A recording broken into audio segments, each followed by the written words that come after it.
कहानी की शुरुआत में हम पपिलॉन नाम के एक शातिर चोर को देखते हैं जो एक अमीर आदमी के घर से तिजोरी खोलकर करोड़ों के हीरे उड़ा लेता है और फुर्ती से खिड़की के रास्ते नीचे उतर जाता है और एक आलीशान क्लब में पहुंच जाता है। लेकिन जैसे ही वो अंदर घुसा उसने देखा कि उसका बॉस एक आदमी को कुत्ते की तरह मार रहा है। दरअसल बॉस काफी पहुंच वाला आदमी है जो पपिलॉन को हर मुसीबत में पुलिस से बचा लेता है। इसीलिए पपिलॉन भी अपने कायदे के मुताबिक हर बार चोरी के माल का आधा हिस्सा उसे सौंप देता है। जैसे ही बॉस पपिलॉन के करीब आता है वो कहता है, जो भी मेरे साथ गद्दारी करेगा मैं उसका यही हाल करूंगा। असल में जिस आदमी की धुलाई हो रही थी उसने बॉस से छुपाकर चोरी का कुछ हिस्सा पहले ही अपने पास रख लिया था, जिसकी खबर बॉस को लग गई थी। अचानक बॉस पपिलॉन से पूछता है, हाँ तो भाई तुम मेरे लिए क्या लेकर आए हो? तभी पपिलॉन सारे चमचमाते हीरे उसके सामने बिखेर देता है। जैसे ही बॉस ने चमचमाते हीरो को देखा उसकी खुशी उसके चेहरे पर साफ दिखने लगती है और बॉस मजाक में पपिलॉन से कहता है, कहीं तुमने भी कोई हीरा अपने पास तो नहीं छुपाया? पपिलॉन मुस्कुराते हुए कहता है, अरे हाँ, मैंने सबसे कीमती और बड़े वाले हीरे पहले ही बचा कर रख लिए हैं। बॉस समझ जाता है कि पपिलॉन उसके साथ मजाक कर रहा है, लेकिन बॉस बेहद की चालाक और क्रूर किस्म का आदमी है जो किसी पर भी आसानी से भरोसा नहीं करता। बॉस पपिलॉन के पीछे एक जासूस लगा देता है। कुछ ही देर बाद पपिलॉन सीधे अपनी गर्लफ्रेंड नैट के पास पहुंचता है और यहीं से उसकी असली मुसीबतें शुरू होने वाली थीं। वो हीरो का एक खूबसूरत हार नैट के गले में पहना देता है, जिससे साफ था कि उसने सच में कुछ माल बॉस से छुपा कर रख लिया था और बॉस का वो जासूस ये सब देख लेता है। उसे अब पक्का सबूत मिल चुका था कि पपिलॉन ने बॉस को धोखा दिया है। उधर पपिलॉन इस बात से बेखबर अपनी प्रेमिका के साथ मजे से सो जाता है। अगली सुबह नैट पपिलॉन से कहती है, मुझे अब इस शहर में नहीं रहना, चलो किसी शांत गांव में चलते हैं। इस पर पपिलॉन उसे समझाता है, गांव की जिंदगी में रखा ही क्या है, मैंने कल रात सिर्फ 1 घंटे में जितना कमाया है गांव के लोग पूरे 1 साल में भी उतना नहीं देख पाते। ये सुनकर नैट का मूड खराब हो जाता है और वो ताना मारती है कि तुम्हारे लिए सिर्फ पैसा ही सब कुछ है। तब पपिलॉन उसे मनाते हुए कहता है, मुझे सिर्फ 6 महीने का वक्त और दे दो, इसमें मैं इतना पैसा बटोर लूंगा कि दोबारा कभी चोरी नहीं करनी पड़ेगी और उसके बाद हम हमेशा के लिए गांव चले जाएंगे। लेकिन उसे जरा भी अंदाजा नहीं था कि अगले ही पल उसकी पूरी जिंदगी तबाह होने वाली है। तभी अचानक दरवाजे पर दस्तक होती है। पपिलॉन जैसे ही दरवाजा खोलता है सामने पुलिस खड़ी होती है। पुलिस वाले तुरंत घर के अंदर घुसते हैं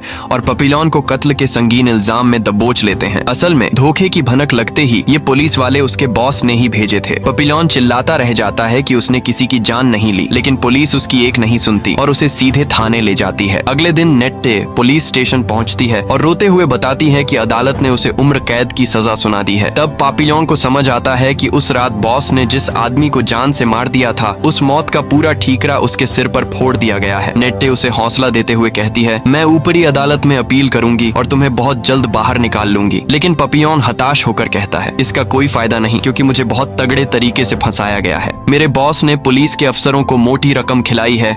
अब कोई कानून मुझे इंसाफ नहीं दिला सकता, इसीलिए मुझे खुद ही इस जेल की दीवार लांघनी होगी। वो गुस्से में नेट से वादा करता है कि आजाद होते ही वो सबसे पहले अपने बॉस का खात्मा करेगा। तभी जूलियट नाम का एक दूसरा कैदी उसकी बातें सुन लेता है और कहता है, दोस्त, अगर तुम यहाँ से आजाद होना चाहते हो तो ये मुमकिन है, लेकिन इसके लिए तुम्हें बहुत सारे पैसों की जरूरत पड़ेगी। इसके ठीक बाद सभी कैदियों को मेडिकल जांच के लिए ले जाया जाता है और जेल के कपड़े पहनाकर एक कतार में खड़ा कर दिया जाता है। वहाँ जूलियट पपिलॉन की नजर एक खास कैदी की तरफ घुमाता है और कहता है, इस बंदे का नाम लुइस है, ये बहुत बड़ा करोड़पति है, ये नकली डॉक्यूमेंट्स बनाने का मास्टरमाइंड था और इसके पास अब भी मोटी रकम छुपी है। लेकिन ये अमीर इंसान इस नरक में ज्यादा दिनों का मेहमान नहीं है, क्योंकि बाकी के हिंसक कैदी इससे पैसा वसूलने के चक्कर में इसकी जान ले लेंगे। मेडिकल खत्म होते ही सभी कैदियों को जेल की तरफ ले जाया जाने लगता है। उसी रास्ते में लुई की पत्नी एक वकील के साथ उससे मिलने आती है और कहती है, तुम फिक्र मत करो, इस वकील की मदद से मैं तुम्हें कुछ ही हफ्तों में यहाँ से सही सलामत बाहर ले आऊंगी। अब सभी कैदियों को समंदर के बीचों बीच बनी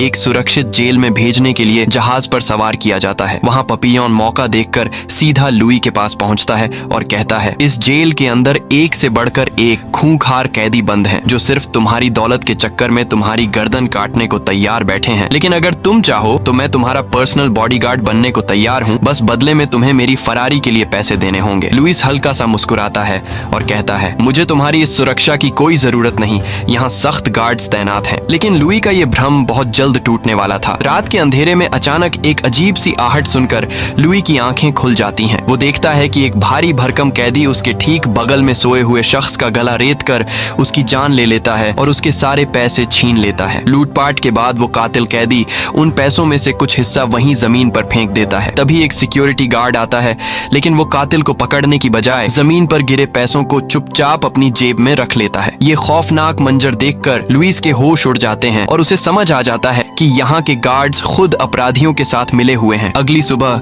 लुइस सीधे पपियों के पास आता है और कहता है, मैं तुम्हें मुंह मांगी रकम देने के लिए तैयार हूँ, बस तुम मेरी जान की रक्षा करो। पपियों को भी भागने के लिए पैसों की सख्त जरूरत थी, इसलिए वो तुरंत हाँ कर देता है और कहता है, जिस दिन मैं इस जेल की दीवार लांघूंगा तुम्हें भी अपने साथ आजाद करवा दूंगा। लेकिन लुई मुस्कुराते हुए कहता है, नहीं, मुझे भागने का कोई रिस्क नहीं लेना, मेरी बीवी कानूनी रास्ते से मुझे यहाँ से छुड़ा लेगी। पपियोन अपना सिर पकड़ लेता है और कहता है, तुम सच में बहुत नादान हो लुई, तुम्हारी बीवी तुम्हें इस नर्क से कभी वापस नहीं निकाल पाएगी। ये कहकर पपियोन वहाँ से आगे बढ़ जाता है। जैसे ही जहाज पर रात का घना अंधेरा छाता है, तभी वही भारी भरकम कातिल कैदी दबे पांव लुई को ठिकाने लगाने के लिए उसकी तरफ बढ़ता है। लेकिन इससे पहले कि वो वार कर पाता, पपियोन पीछे से बाज की तरह झपट पड़ता है और उस कातिल की हालत खराब कर देता है। मारपीट के हंगामे से जहाज के सारे कैदी जाग जाते हैं और सिक्योरिटी गार्ड्स भी वहां जल्दी से पहुंच जाते हैं। गार्ड्स वहां पपियोन के हाथों पर चोट के निशान देखकर तुरंत समझ जाते हैं कि ये धुलाई इसी ने की है। सजा के तौर पर गार्ड्स पपियोन को उल्टा करके भारी जंजीरों से जकड़ लेते हैं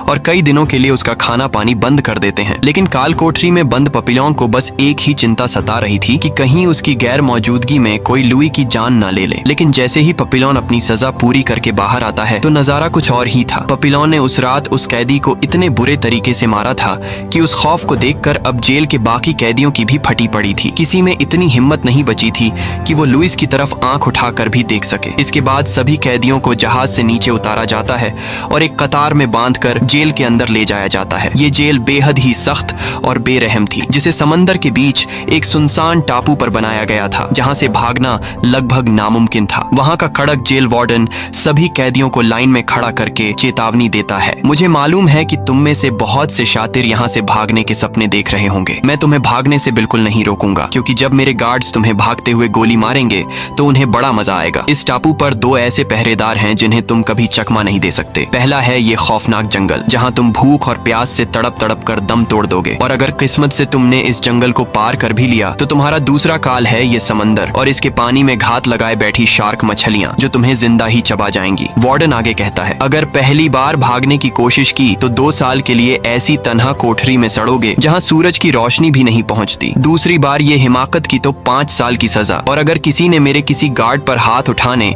या उसकी जान लेने की कोशिश की तो उसे सीधे मौत के घाट उतार दिया जाएगा। इसके बाद सभी को उनकी बैरकों में भेज दिया जाता है। लेकिन इस जेल में कैदियों की तादाद ज्यादा होने की वजह से एक ही तंग कोठरी में बहुतों को ठूंस दिया जाता है। वहाँ के अपराधी बेहद हिंसक थे, जो बिना बात के भी खून खराबे पर उतर आते थे। इसलिए पपिलोन तुरंत लुई को सचेत करते हुए कहता है, यहाँ पल पल संभल कर रहना लुई, क्योंकि अगर किसी को भी भनक लग गई कि तुम्हारे पास मोटी रकम छुपी है तो वो तुम्हें जिंदा नहीं छोड़ेंगे। इसी तरह खौफ के साए में दिन और महीने गुजरने लगते हैं। लेकिन एक सुबह कई कैदियों को खदान में खड़े काम के लिए ले जाया जाता है, जिसमें लुई और पपियोन भी शामिल थे। इन लोगों को वहाँ धूप में भारी भारी पत्थर उठाने का थका देने वाला काम सौंपा जाता है। काम के दौरान अचानक लुई के छुपाए हुए पैसे कहीं गिर जाते हैं। वो घबराकर ये बात पपियोन को बताता है। पपियोन बिना एक पल गंवाए फौरन उन पैसों की तलाश में जुट जाता है, क्योंकि उसे मालूम था कि इस नरक से आजाद होने का इकलौता जरिया यही नोट है। काफी मशक्कत के बाद पपियोन को वो पैसे मिल जाते हैं और वो पूरी ईमानदारी से वो रकम लुइस को वापस थमा देता है। पपियोन की ये ईमानदारी देखकर लुइस भावुक होकर कहता है, सच कहूं दोस्त, मुझे रत्ती भर भी उम्मीद नहीं थी कि तुम ये पैसे मुझे कभी वापस लौटाओगे। इसके बाद दोपहर के खाने के वक्त लुई फुर्सत पाकर कोयले से अपनी पत्नी की एक तस्वीर बना रहा होता है। पपिलोन जब उस स्केच को देखता है तो कड़वी हकीकत सुनाते हुए कहता है, तुम्हें आज भी ये गलत फहमी है कि तुम्हारी बीवी तुम्हें यहाँ से बाहर निकालेगी। वो इस वक्त बाहर तुम्हारे पैसों पर ऐश की जिंदगी जी रही होगी। अगर तुम बाहर आ गए तो तिजोरी की चाबी उसके हाथ से निकल जाएगी, इसलिए वो तुम्हें इस नरक से कभी आजाद नहीं करवाएगी। लेकिन लुइस अपनी जिद पर अड़ा रहता है और कहता है, नहीं, मेरी पत्नी मुझसे बहुत प्यार करती है। तभी उन दोनों की नजर अपने बगल में बैठे एक कैदी पर पड़ती है जो भूख और बीमारी से दम तोड़ चुका था। क्रूर गार्ड ने तरस खाने की बजाय उसका खाना उसके पेट के ऊपर ही रख दिया था। ये मंजर देखकर लुइस गुस्से में गार्ड को बुलाने आगे बढ़ता है, लेकिन तभी वहां मौजूद सीलिए नाम का एक पुराना कैदी लुई का हाथ थामकर उसे शांत रहने का इशारा करता है। इसके बाद सीलिए उस मृत कैदी की थाली से खाना उठाता है और उसका आधा हिस्सा पपियॉन की तरफ बढ़ा देता है। ये सब देखकर लुई का मन खिन्न हो जाता है और वो हटने लगता है, लेकिन पपियॉन लुइस को रोकता है और उस खाने में से कुछ निवाले निकालकर लुइस को देता है ताकि वो भूखा ना रहे। अब खदान का काम खत्म हो चुका था और गार्ड सभी को वापस जेल की तरफ ले जाने लगते हैं। रास्ते में पपियॉन देखता है कि एक लकड़ी की गाड़ी कीचड़ के दलदल में बुरी तरह फंस चुकी है, जिसमें कुछ औरतें और उनका दलाल सवार था जो जेल के अफसरों के लिए उन्हें वहां लाया करता था। गाड़ी को फंसा देखकर एक गार्ड चिल्लाता है, ओए, सबके सब आगे बढ़ो और ताकत लगाकर इस गाड़ी को कीचड़ से बाहर निकालो। ये सुनते ही पपियॉन के शातिर दिमाग की बत्ती जलती है। उसे समझ आ जाता है कि उस दलाल के करीब जाने का इससे अच्छा मौका नहीं मिलेगा। पपियॉन धक्का लगाने के बहाने उस दलाल के पास पहुंचता है और दबी आवाज में कहता है, अगर तुमने मुझे इस टापू से बाहर निकालने का इंतजाम कर दिया तो मैं तुम्हें $2000 दूंगा। ये सुनकर वो दलाल पपियॉन का मजाक उड़ाते हुए गार्ड को आवाज देने ही वाला होता है कि पपियॉन तुरंत कहता है, $4000। रकम दोगुनी सुनते ही उस लालची दलाल के पैर थम जाते हैं। वो चुप होकर पपियॉन के कान में फुसफुसाता है, 4000 नहीं भाई, इस मौत के कुएं से तुम्हें बाहर ले जाने के लिए मैं $5000 वसूलूंगा। हालांकि पपियॉन के पास इस वक्त इतनी बड़ी रकम नहीं थी, फिर भी वो झूठ बोल देता है। ठीक है, डील पक्की रही। तब वो दलाल अपनी लोकेशन बताते हुए कहता है, मैं सिर्फ 3 दिनों तक ही इस इलाके में हूँ। मेरी बोट जेल की दूसरी तरफ समंदर के किनारे छुपी है। अगर तुम 3 दिनों के भीतर वहाँ पहुँचने में कामयाब रहे तो मैं तुम्हें इस टापू से कोसों दूर ले जाऊंगा। इसके बाद सभी कैदी वापस अपनी बैरकों में लौट आते हैं। जब ये सब अपनी कोठरी में बैठे ही होते हैं कि अचानक पूरी जेल में सायरन गूंजने लगते हैं और खबर फैलती है कि कोई कैदी जेल की सुरक्षा को भेद कर भाग निकला है। ये खबर सुनते ही पपियॉन के चेहरे पर चमक आ जाती है। उसे समझ आ जाता है कि इस अभेद्य कही जाने वाली जेल में भी सेंध लगाई जा सकती है। अगली सुबह सभी कैदी खुले मैदान में नहा रहे होते हैं। तभी जेल के कुछ शातिर अपराधियों को भनक लग जाती है कि लुई के पास पैसों का भारी जखीरा छुपा है। वो सब एकजुट होकर लुई को जान से मारने और उसका माल लूटने के लिए उसकी तरफ बढ़ते हैं, लेकिन पपियॉन की चीते जैसी नजरें उन पर पड़ जाती हैं। इससे पहले कि वो हमलावर लुई पर वार करते, पपियॉन उनके बीच में दीवार बनकर खड़ा हो जाता है और उनसे अकेले ही भिड़ जाता है। दोनों तरफ से लात घूंसों की बरसात होने लगती है। इस भिड़ंत के बीच लुइस अपनी जान बचाने के लिए एक बड़े पानी के टैंक के पीछे जाकर दुबक जाता है। काफी देर बाद पपियॉन आखिरकार उन सभी बदमाशों को धूल चटा देता है, लेकिन इस भिड़ंत में उसे खुद भी काफी चोटें आती हैं। अगली सुबह वार्डन जेल के सभी कैदियों को मैदान में लाइन से जमीन पर बिठा देता है और गुस्से में चिल्लाता है, मैंने तुम सबको इस जेल के कायदे कानून समझाए थे, लेकिन तुम में से एक बेवकूफ ने मेरी बात को हल्के में लेने की जुर्रत की है। दरअसल एक दिन पहले जो कैदी भागा था उसे गार्ड्स ने जंगल के पास धर दबोचा था, लेकिन पकड़े जाने से पहले उस कैदी ने एक गार्ड को मौत के घाट उतार दिया था। जब उस कैदी को बेड़ियों में जकड़कर सबके सामने लाया जाता है तो पपियॉन के पैरों तले जमीन खिसक जाती है। वो भगोड़ा कोई और नहीं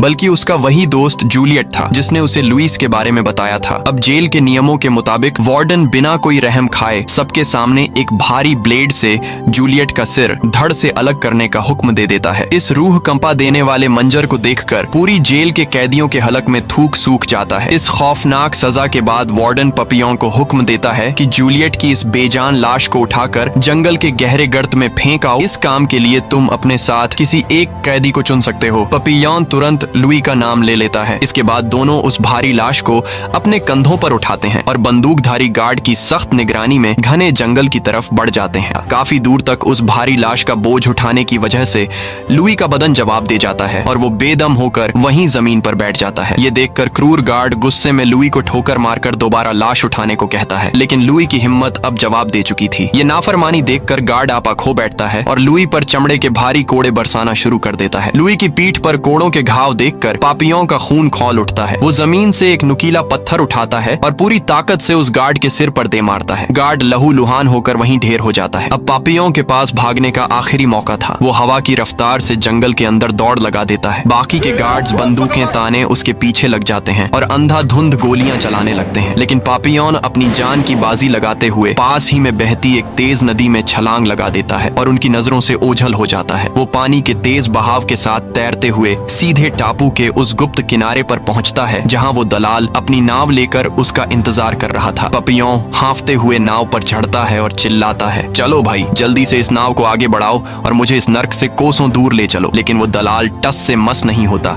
और ठंडे अंदाज में पूछता है, पहले ये बताओ कि मेरे $5000 कहाँ हैं? पपियों बेबसी से हाथ फैलाते हुए कहता है, इस वक्त मेरे पास नगद पैसे नहीं है, लेकिन मैं वादा करता हूँ कि अगर तुम मुझे फ्रांस की धरती पर पहुंचा दोगे तो मैं तुम्हें उम्मीद से 2 गुना पैसा दूंगा। पपियों की ये बात सुनते ही वो दलाल ठहाके मारकर हंसने लगता है। पपियों कुछ समझ पाता इससे पहले ही चारों तरफ की झाड़ियों से बंदूकधारी गार्ड्स बाहर निकलते हैं और पपियों को चारों तरफ से घेर लेते हैं। दरअसल ये पूरी एक सोची समझी साजिश थी। वो दलाल कहीं और से नहीं बल्कि खुद जेल के उसी जालिम वार्डन का वफादार एजेंट था। वो दलाल पपियों से कहता है, अरे ओ नादान चोर, अगर तुम मुझे इस वक्त नगद $5000 दे भी देते तब भी मैं तुम्हें इस टापू से कभी आजाद नहीं करता, क्योंकि हमारे वार्डन साहब मुझे तुम जैसे भागने वाले कैदियों को पकड़वाने के बदले तुम्हारी इस रकम से 2 गुना पैसा देते हैं। ये कड़वा सच सुनते ही पपियों के पैरों तले जमीन खिसक जाती है और धोखे के बाद गार्ड्स पपियों को दबोचकर दोबारा उसी जेल की 4 दीवारी में खींच लाते हैं। जब पपियों को खूंखार वार्डन के सामने पेश किया जाता है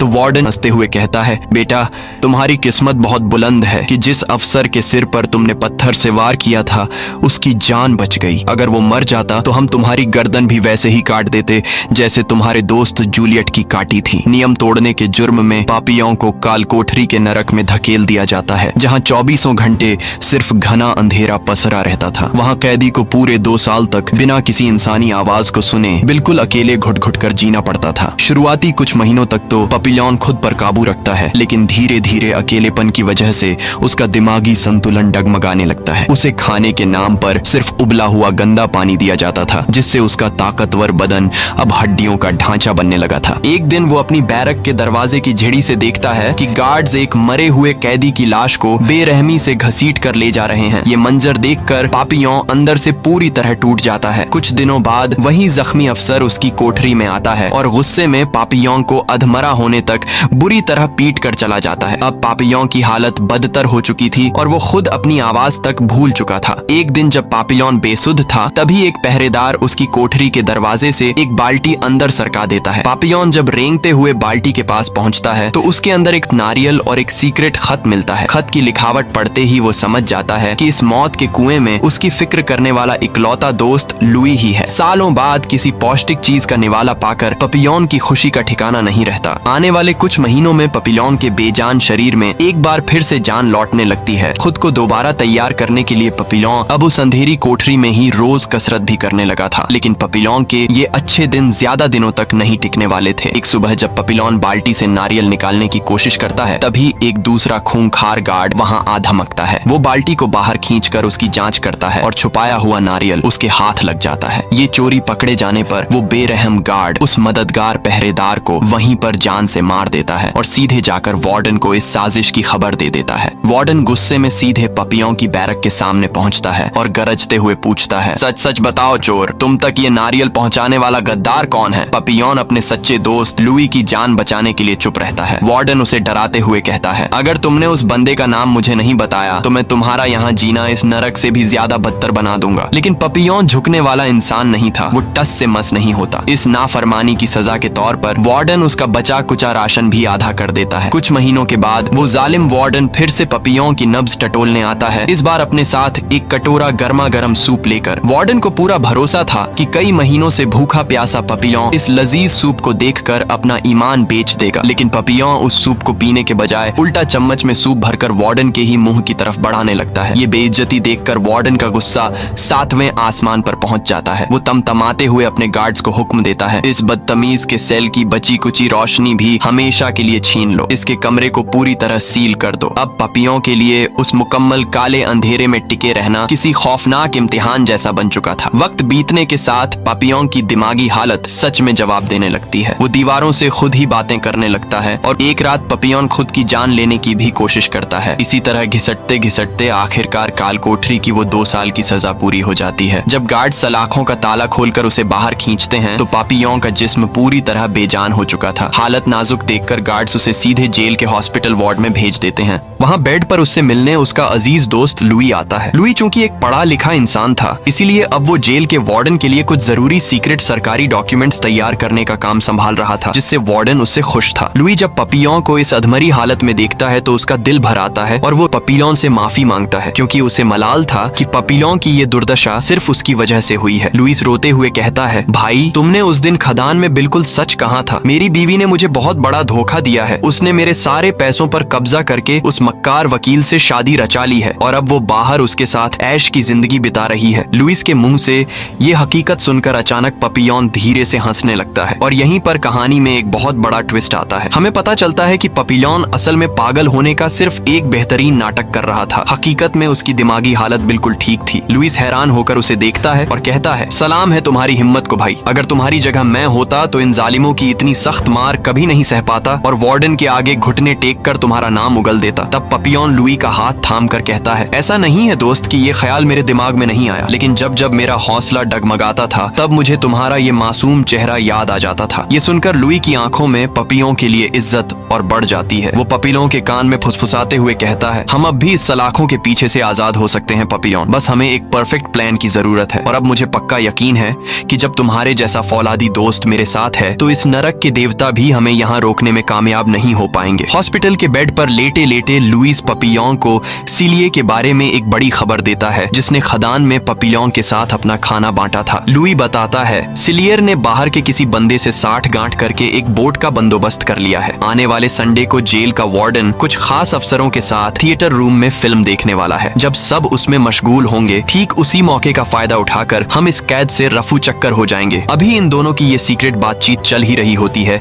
कि अचानक पापियोन लुई का गला पकड़कर जोर से चीखने चिल्लाने लगता है। वो ऐसा नाटक इसलिए करता है ताकि डॉक्टर्स को लगे कि उसे फिर से पागलपन के दौरे पड़ रहे हैं और वो उसे बेहोशी की गोलियां दे दें। उसकी ये तरकीब काम कर जाती है। डॉक्टर जब उसे दवा देते हैं तो पपियोन उस गोली को निगलने की बजाय मुंह के एक कोने में छुपा लेता है और डॉक्टर के हटते ही उसे बाहर निकालकर इकट्ठा करने लगता है। उसी रात पपियोन चुपके से सैम नाम के एक युवा लड़के के पास पहुंचता है और उसे भी अपनी फरारी की टीम में शामिल कर लेता है। असल में जिस संतरी के पास सारे दरवाजों की चाबियां रहती थीं, वो सैम को काफी पसंद करता था। इसी बात का फायदा उठाने के लिए पपियोन सैम से कहता है, दोस्त हम संडे को इस नरक की दीवार लांघने वाले हैं। तुम्हें उस संतरी को बातों में फंसाकर उसकी चाबियां चुराकर हमें सौंपनी होंगी। सैम इस काम के लिए मान जाता है। अगले दिन सिलियर भी उनके इस प्लान का हिस्सा बन जाता है। बोट का इंतजाम तो उसने पहले ही कर लिया था, लेकिन अब नाव के मालिक को एडवांस पैसे देने थे। लुई बिना कोई देर किए अपने छुपाए हुए पैसों में से रकम निकालकर उसे थमा देता है। अब पपियोन लुई के हाथ में एक माचिस की डिब्बी सौंपता है, जिसमें उसने जमा की हुई वो सारी बेहोशी की गोलियां छुपा रखी थीं। पपियोन लुई को समझाता है, संडे को जब वार्डन और उसके चमचे फिल्म देखने के मजे ले रहे होंगे, तब तुम उनकी शराब में ये सारी गोलियां पीसकर मिला देना। इसे पीते ही वो सब गहरी नींद में सो जाएंगे और हमारा रास्ता साफ हो जाएगा। लुई जैसे ही वो माचिस की डिब्बी लेकर निकलने लगता है, तभी एक दूसरा हिंसक कैदी उस पर झपट पड़ता है और उसके हाथ से वो गोलियां छीन लेता है। पपियोन पास में ही खड़ा ये सब देख रहा था, लेकिन वो लुई को बचाने आगे नहीं आता। वो परखना चाहता था कि इतने सालों से बिना उसकी सुरक्षा के लुई ने इस नरक में खुद को जिंदा कैसे रखा है। तभी हम देखते हैं कि लुई बिना डरे उस कैदी से दो दो हाथ करता है और आसानी से उससे वो गोलियां वापस छीन लेता है। अपने दोस्त का ये बदला हुआ रूप देखकर पपियोन का दिल खुश हो जाता है। लुई सब पहले जैसा कमजोर इंसान नहीं बचा था। इस जेल के माहौल ने उसके अंदर के डर को खत्म कर दिया था। आखिरकार वो संडे की रात आ ही जाती है। चारों साथी अपने अपने काम को अंजाम देने के लिए निकल पड़ते हैं। जब वार्डन फिल्म देखने में बिजी हो जाता है,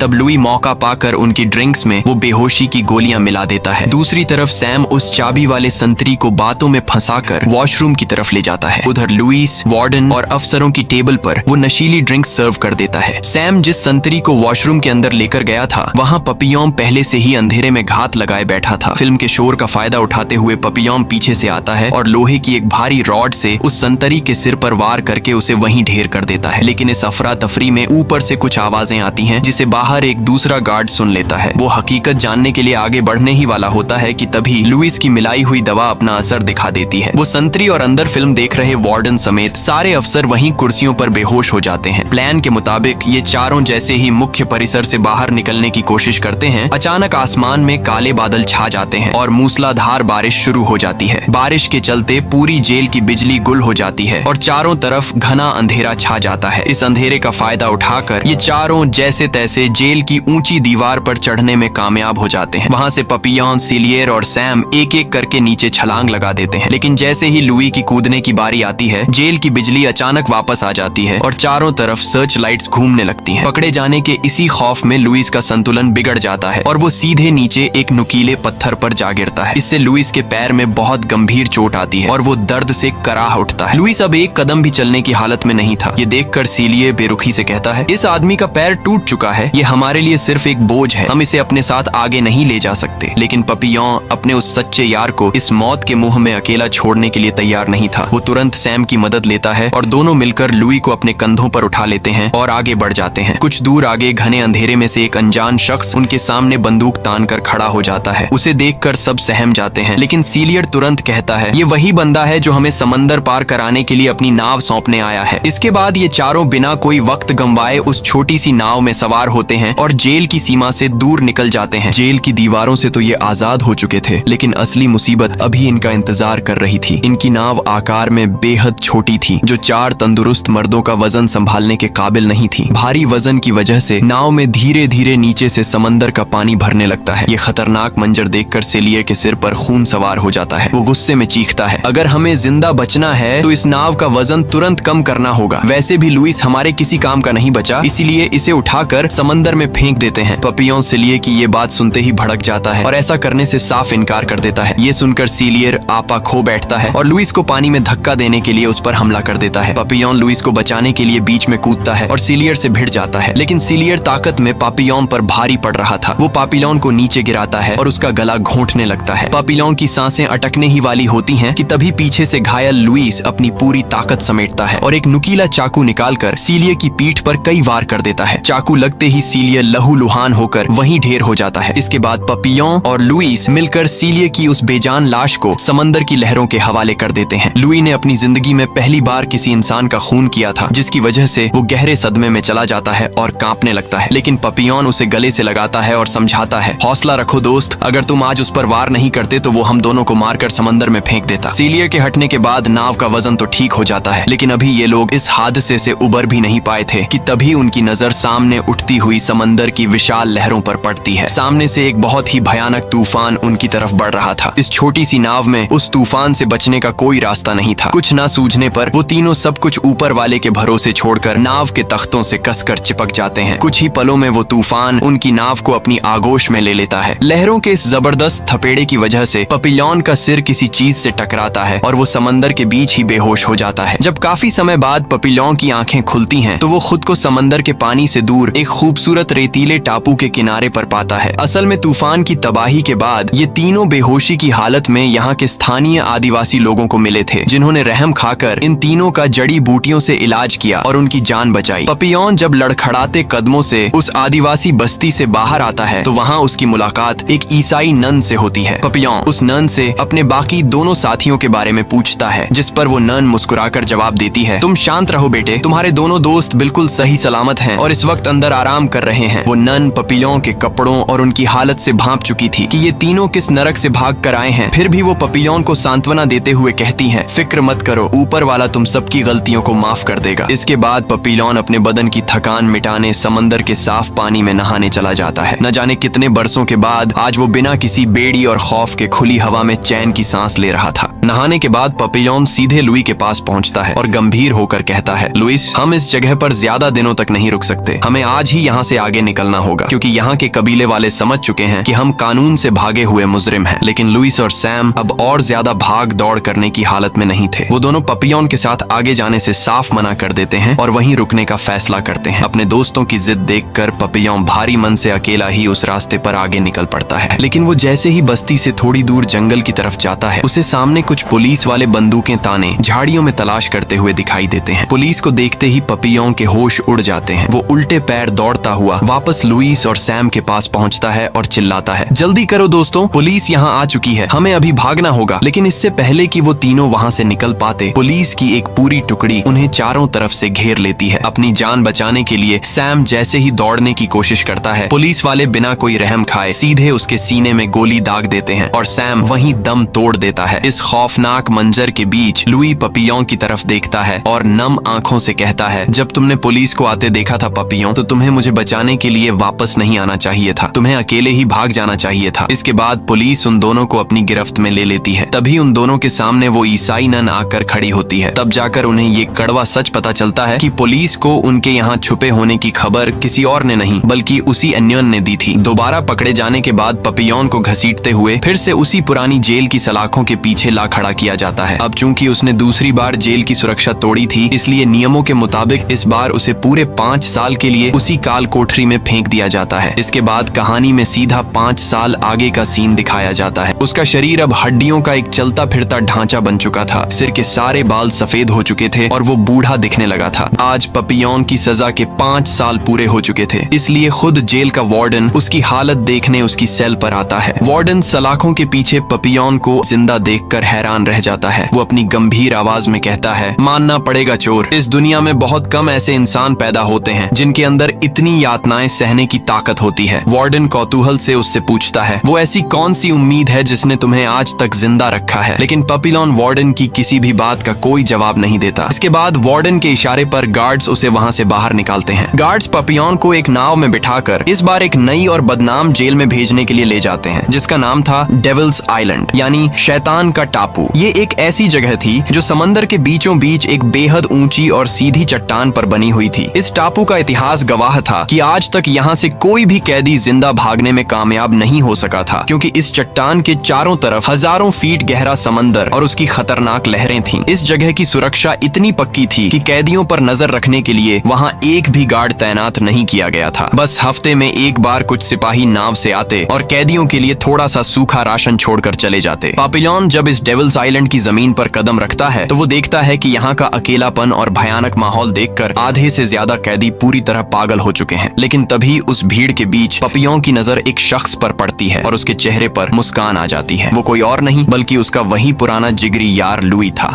5 साल बाद अपने यार पपिलॉन को जिंदा देखकर लुई की खुशी का ठिकाना नहीं रहता। इसी तरह इस नए टापू पर पपिलॉन को कई महीने बीत जाते हैं। एक शाम जब वो चट्टान के किनारे बैठकर समंदर की लहरों को निहार रहा था, तभी उसके दिमाग में फरारी का एक आखिरी और नायाब आइडिया आता है। वो तुरंत दौड़ता हुआ जाता है और कहता है, मैंने इस मौत के टापू से भी बाहर निकलने का रास्ता खोज निकाला है। लुई को पपियॉन का ये नायाब आइडिया बहुत पसंद आता है। इसके बाद दोनों दिन रात एक करके जंगलों से सूखे नारियल चुनना शुरू करते हैं और उन्हें झूठ की बड़ी बड़ी बोरियों में भरने लगते हैं। जब बोरियां तैयार हो जाती हैं, तो वो उन्हें लेकर चट्टान के सबसे ऊंचे और आखिरी कोने पर आते हैं। पपियॉन वहां उन बोरियों को आपस में कसकर बांधता है और एक राफ्ट तैयार कर लेता है। अब बस एक ही काम बाकी था, उस ऊंची चट्टान से नीचे समंदर के पानी में छलांग लगाना। लेकिन जैसे ही कूदने का वक्त करीब आता है, लुई अचानक थम जाता है और बेहद उदास आवाज में पपियॉन से कहता है, पपियॉन, मैं तुम्हारे साथ इस समंदर में नहीं कूद सकता। मैं यहीं इस टापू पर ही अपनी बची कुची जिंदगी गुजारना चाहता हूँ। पपियॉन हैरान होकर उसकी वजह पूछता है। तब लुई उसकी आंखों में आंखें डालकर कहता है, भाई, अब बाहर की उस फरेबी दुनिया में मेरा अपना कहने वाला कोई नहीं बचा। मेरी बीवी, मेरी दौलत,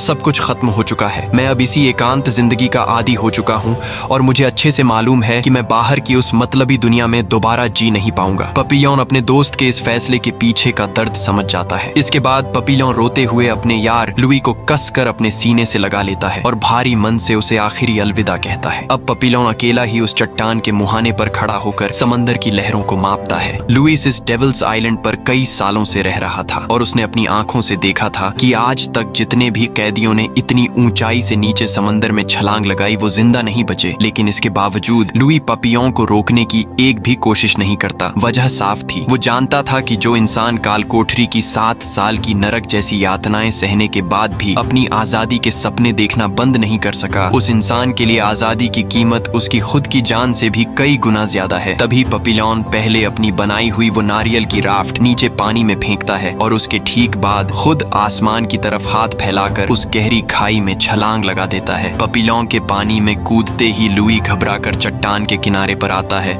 और नीचे पानी में अपने दोस्त को तलाशने की कोशिश करता है। लेकिन कई मिनटों तक पानी में कोई हलचल नहीं होती। लुई का दिल बैठ जाता है। उसे लगता है कि उसका वो दोस्त हमेशा के लिए समंदर की गहराइयों में सो चुका है। लेकिन तभी सन्नाटे को चीरती हुई पपियों की एक बुलंद आवाज गूंजती है, लुइस, मैं जिंदा हूँ लुइस। लुई जब नीचे देखता है तो पपियों उस नारियल की राफ्ट के ऊपर लेटा हुआ लहरों के बीच तैर रहा था। अपने भाई को इस तरह मौत को मात देते देखकर लुई की खुशी का ठिकाना नहीं रहता। वो चट्टान पर खड़ा होकर जोर जोर से चिल्लाने और हंसने लगता है, हाथ हिलाकर अपने दोस्त को आखिरी बार विदा करता है और समंदर का वो बहाव उसे धीरे धीरे इस नर्क से दूर एक नई और आजाद दुनिया की तरफ ले जाने लगता है। फिल्म के बिल्कुल आखिरी सीन में हमें कई सालों बाद का नजारा दिखाया जाता है। पपियॉन अब पूरी तरह बूढ़ा हो चुका चुका था, लेकिन कानून की नजरों में वो अब भी एक भगोड़ा कैदी ही था। पपिलॉन सीधा फ्रांस के एक बड़े पब्लिशर के दफ्तर में दाखिल होता है और उसके सामने बैठकर सलाखों के पीछे की अपनी ये पूरी दास्तान बयां कर देता है। पपियों के जीवन की इस अमानवीय यातना और उसकी अटूट वफादारी की कहानी सुनकर उस पब्लिशर की आंखों में आंसू आ जाते हैं। वो पपियों के इन सारे अनुभवों को एक किताब की शक्ल देता है और उसे पूरे फ्रांस में पब्लिश कर देता है। इसके ठीक बाद स्क्रीन पर हमें असली हेनरी पपियोन की असली तस्वीर दिखाई जाती है। पपियोन की इस किताब के बाजार में आते ही पूरी दुनिया के सामने जेल प्रशासन का वो खौफनाक और घिनौना चेहरा बेनकाब हो जाता है। पूरी दुनिया से बढ़ते दबाव को देखकर आखिरकार साल 1970 में अदालत पपियोन को उन सारे झूठे इल्जामों से पूरी तरह बेगुनाह साबित कर देती है। अपनी खोई हुई आजादी और सम्मान को वापस पाकर पपियोन की ये दास्तान यहीं पर मुकम्मल खत्म हो जाती है। तो दोस्तों, ये थी आज की हमारी पूरी कहानी। कैसी लगी कमेंट में जरूर बताना और ऐसी ही और मजेदार वीडियोस देखने के लिए ज़ोरिक्स मूवीज को सब्सक्राइब भी जरूर कर लेना। स्क्रीन पर जो वीडियो आपको दिख रही है वो भी काफी मजेदार है, क्लिक करो और एंजॉय करो।